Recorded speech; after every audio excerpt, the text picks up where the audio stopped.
Genesis 3. Now the serpent was more crafty than any of the wild animals the Lord God had made. He said to the woman, "Did God really say, 'You must not eat from any tree in the garden'?" The woman said to the serpent, "We may eat fruit from the trees in the garden, but God did say, 'You must not eat fruit from the tree that is in the middle of the garden, and you must not touch it, or you will die.'" "You will not certainly die," the serpent said to the woman, "for God knows that when you eat from it, your eyes will be opened, and you will be like God, knowing good and evil."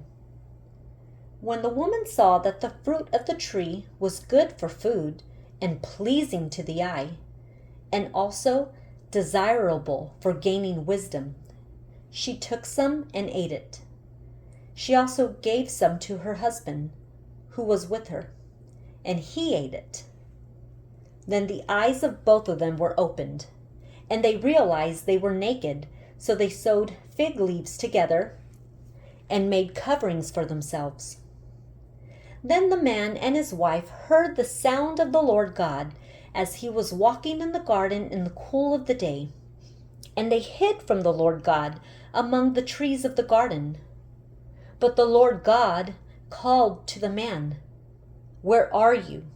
He answered, "I heard you in the garden, and I was afraid because I was naked, so I hid." And he said, "Who told you that you were naked?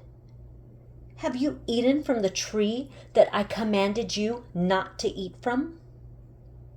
The man said, "The woman you put here with me, she gave me some fruit from the tree, and I ate it." Then the Lord God said to the woman, "What is this you have done?" The woman said, "The serpent deceived me, and I ate." So the Lord God said to the serpent, "Because you have done this, cursed are you above all livestock and all wild animals. You will crawl on your belly, and you will eat dust all the days of your life. And I will put enmity between you and the woman, and between your offspring and hers. He will crush your head, and you will strike his heel." To the woman he said, "I will make your pains in childbearing very severe. With painful labor you will give birth to children. Your desire will be for your husband, and he will rule over you." To Adam he said, "Because you listened to your wife and ate fruit from the tree about which I commanded you, you must not eat from it. Cursed is the ground because of you. Through painful toil you will eat food from it all the days of your life. It will produce thorns and thistles for you, and you will eat the plants of the field.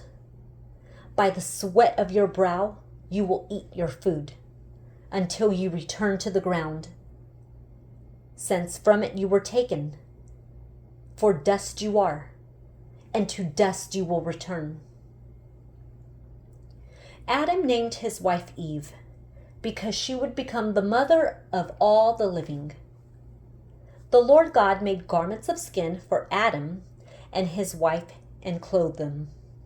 And the Lord God said, "The man has now become like one of us, knowing good and evil. He must not be allowed to reach out his hand and take also from the tree of life and eat and live forever." So the Lord God banished him from the Garden of Eden to work the ground from which he had been taken.